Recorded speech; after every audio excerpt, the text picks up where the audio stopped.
नमस्कार, जनमुखी जी लाइव से मैं अंशुमान राय। दोस्तों, सिंधी समाज की सबसे बड़ी संस्था सिंधी काउंसिल ऑफ इंडिया अपने गठन के बाद से पहली बार बड़े बदलाव करने जा रही है। इस बदलाव पर बाबा काशी विश्वनाथ की नगरी पीएम मोदी के संसदीय क्षेत्र काशी में हुई कार्यकारिणी की बैठक में मुहर लगी। दरअसल सिंधी काउंसिल ऑफ इंडिया समाज की सबसे बड़ी संस्था होने के बाद भी समाज के निचले स्तर पर लोगों की मदद के लिए कुछ खास नहीं कर पा रही थी। लेकिन हाल में ही वाराणसी में हुई काउंसिल की एग्जीक्यूटिव की मीटिंग में पहली बार संस्था ने समाज के युवाओं, महिलाओं के साथ साथ जरूरतमंद लोगों तक अपनी पहुंच बनाने का निर्णय किया। आज हम सिंधी काउंसिल ऑफ इंडिया के राष्ट्रीय अध्यक्ष श्रवण कुमार से यह जानने की कोशिश करते हैं सिंधी काउंसिल ऑफ इंडिया में क्या बदलाव होने जा रहे हैं और इसका क्या प्रभाव पड़ेगा। मैंने यहाँ 26 और 27 को executive body meeting Sindhi council की रखी थी।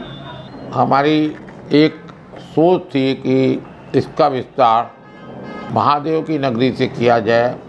महादेव का आशीर्वाद बना रहेगा तो सिंधी काउंसिल काफ़ी दूसरे क्षेत्र में भी काम करेगी। इस मीटिंग का उद्देश्य था कि जो बाईलास में चीज़ें हैं उसमें कुछ कवर की हुई हैं, कुछ अनकवर्ड है। तो हमने 4 मेजर डिसीज़न लिए। मेंबरशिप ड्राइव को बढ़ाना है, जितने ज़्यादा से ज़्यादा मेंबर हमारे हों, इसलिए हमने फ्री हैंड दे दिया। 10 रुपये से भी अगर कोई मेंबर बनता है तो बना दो। फिर ये हुआ कि उल्लासनगर में एक सम्मेलन होगा। 2 यूथ को हम बुलाए थे एज ए स्पेशल इन्वाइटी, पूजा मोटवानी, हर्षा नथानी। पूजा मोटवानी अपने आप में एक इंटरनेशनल फैशन डिज़ाइनर और ज्वेलरी का वो है। दूसरी हर्षा थी जो हमारे बनारस की है, वो इंडिया में एक गोल्ड मेडल जीती थी।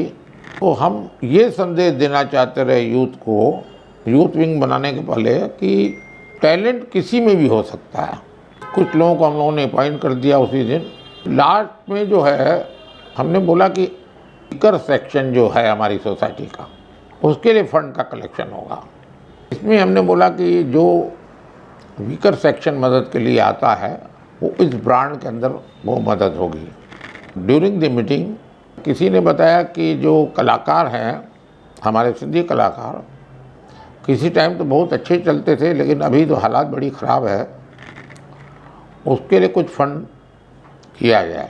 इमीडिएटली हमने उनको अपडेट कराया कि 24 दिसंबर में मैं यूएस गया हुआ था आक्रा के सम्मेलन में। वहाँ हमने $1000 आर्टिस्ट को दिया।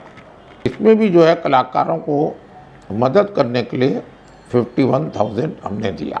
अब जो अपॉइंटमेंट हम लोगों ने की है नेशनल कोऑर्डिनेटर श्रीकांत भाटिया को और एग्जीक्यूटिव बॉडी में नरेश जोतवानी को जो IIT दिल्ली का प्रोडक्ट है, अशोक अंशवानी जो कानपुर के हैं, बीजेपी के बड़े लीडर हैं, पॉलिटिक्स में हैं, टीना लखवानी जो दिल्ली की थी उनको हम लोगों ने जनरल सेक्रेटरी की पोस्ट दी।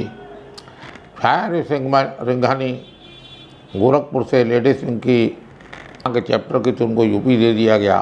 तो जाता राय सिंघानी को हम लोगों ने गोरखपुर का चैप्टर बना दिया।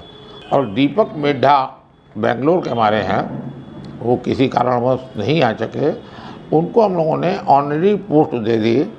ये हम लोगों ने अपॉइंटमेंट उस दिन किए और उन लोगों ने अपनी वर्किंग शुरू कर दी है। सतीश राय सिंघानी को इंटरनेशनल NRI का प्रेसिडेंट बना दिया। फाउंडर मेंबर थे जिन्होंने 95 में इस ऑर्गेनाइजेशन को बनाया, उसमें श्याम जुमानी जो थे, उन्होंने हैदराबाद से इसको स्टार्ट किया था। वो भी शांत हो गए 5-6 महीना पहले। उनकी मिसेस लता श्याम जुमानी है, उनको हमने अपना एडवाइज़र बना दिया। हमारे टेन्योर तक ये हमारे एडवाइस करेंगे, क्योंकि साउथ में इन्होंने स्टार्ट किया था। हम लोगों ने 4 रेजोल्यूशन पास किए। पहला रेजोल्यूशन था मेंबरशिप ड्राइव, दूसरा था एक सम्मेलन उल्लासनगर में, तीसरा था यूथ का ज़्यादा induction, fund for weaker section.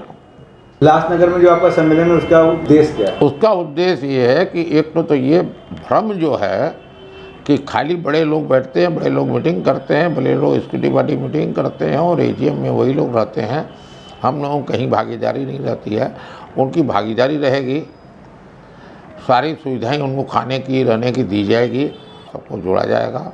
वहाँ हम लोग 1-2 दिन का रखेंगे और हम लोग जो ऊपर की सतह के लोग हैं, सो कॉल्ड एग्जीक्यूटिव बॉडी, उसमें हम लोग कोशिश करेंगे कि इनकी प्रॉब्लम को सुना और समझा जाए।